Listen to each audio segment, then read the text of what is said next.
ತಮಿಳುನಾಡಿನಲ್ಲಿ ನಟ ವಿಜಯ್ ರ್ಯಾಲಿಯಲ್ಲಿ ಕಾಲ್ತುಳಿತ ಮೃತರ ಕುಟುಂಬ ಸದಸ್ಯರಿಗೆ ಮೃತದೇಹಗಳ ಹಸ್ತಾಂತರ. ಮರಣೋತ್ತರ ಪರೀಕ್ಷೆ ಬಳಿಕ ಶವಗಳ ಹಸ್ತಾಂತರ ಕಾರ್ಯ ಮಾಡಲಾಗ್ತದೆ. ಮೃತದೇಹಗಳ ಮುಂದೆ ಕುಟುಂಬದ ಸದಸ್ಯರು ಗೋಳಾಡ್ತಿದ್ದಾರೆ. ಪಾಪ ನೋಡಿ, ಕೆಲವು ಕುಟುಂಬಸ್ಥರಿಗೆ ನಮ್ಮ ಮನೆ ಮಕ್ಕಳು, ನಮ್ಮ ಮನೆಯವರು ಆ ರ್ಯಾಲಿಗೆ ಹೋಗಿದಾರೋ ಹೋಗಿಲ್ವೋ, ಆ ಥರದೊಂದು ರ್ಯಾಲಿ ಇದೆಯೋ ಇಲ್ವೋ ಅನ್ನೋದ್ರ ಅರಿವೇ ಇರೋದಿಲ್ಲ. ಕೆಲವ್ರ ಮನೇಲೂ ಏನು ಹೇಳಿದೆ ಹಾಗೆ ಹೋಗಿರ್ತಾರೆ. ಇನ್ನು ಕೆಲವ್ರಿಗೆ ಪಾಪ ಅವರದ್ದೇ ಕೆಲಸ, ಎಲ್ಲೋ ಹೋಗಿರ್ತಾರೆ ಬರ್ತಾರೆ ಅಂತ. ಕೆಲವರಿಗೆ ಈ ರ್ಯಾಲಿ ಬಗ್ಗೆ ಐಡಿಯಾನೂ ಇರಲ್ಲ. ಬಟ್ ಒಮ್ಮೆಲೆ ಸತ್ತೋಗಿದ್ದಾರೆ, ಸಾವನ್ನಪ್ಪಿದ್ದಾರೆ, ಮೃತದೇಹ ತೆಗೆದುಕೊಂಡು ಹೋಗಿ ನಾಪತ್ತೆ ಆಗಿದ್ದಾರೆ ಅಂತ ಕರೆಗಳು ಹೋದಾಗ ಅಥವಾ ಮಾಹಿತಿಗಳು ಸಿಕ್ಕಾಗ ಯಾವ ರೀತಿಯ ಪರಿಸ್ಥಿತಿಯನ್ನು ಎದುರಿಸಿರಬಹುದು ಯೋಚಿಸಿ.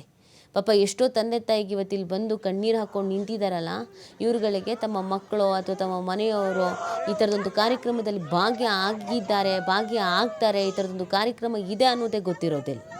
ಎಂಥ ದುರಂತ ನೋಡಿ.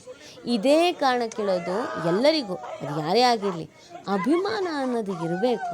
ಆದರೆ ನಮ್ಮ ಜೀವ ಹೋಗೋ ರೀತಿಯ ಅಭಿಮಾನಗಳು ಇರಬಾರ್ದು.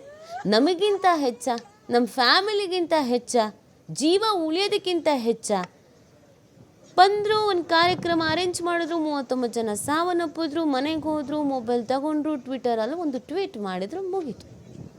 ಆದರೆ ಇವತ್ತು ಆ 39 ಜನರ ಮನೆಯಲ್ಲಿ ಅದು ಏನು ಪರಿಸ್ಥಿತಿ ಇದೆಯೋ, ಅವರೇ ಮನೆಯಲ್ಲಿ ದುಡಿಯುವ ವ್ಯಕ್ತಿ ಒಬ್ಬರೇ ಆಗಿದ್ದರೆ, ಇವ್ರನ್ನ ನಂಬ್ಕೊಂಡು ಇನ್ನೊಂದು 5 ಜನ ಅವ್ರ ಜೊತೆಗೆ ಸಂಸಾರ ಮಾಡ್ತಾಯಿದ್ರೆ, ಅಥವಾ ಕಷ್ಟಪಟ್ಟು ಓದಿಸ್ತಾ ಇದ್ದಿದ್ರೆ ಅವ್ರಗಳ ಕತೆ ಹೇಳಿ. ಯಾಕೆ ಬೇಕು ಈ ಥರದ್ದು ಅಭಿಮಾನ? ಇದು ಅಭಿಮಾನ ಅಲ್ಲ, ಅಂಧಾಭಿಮಾನ. ಅವಶ್ಯಕತೆಗೆ ಇಲ್ಲ. ಅದು ನಟ ವಿಜಯ್ ಅಂತ ಮಾತ್ರ ಅಲ್ಲ, ಯಾರಾದರೂ ಅಷ್ಟೇ.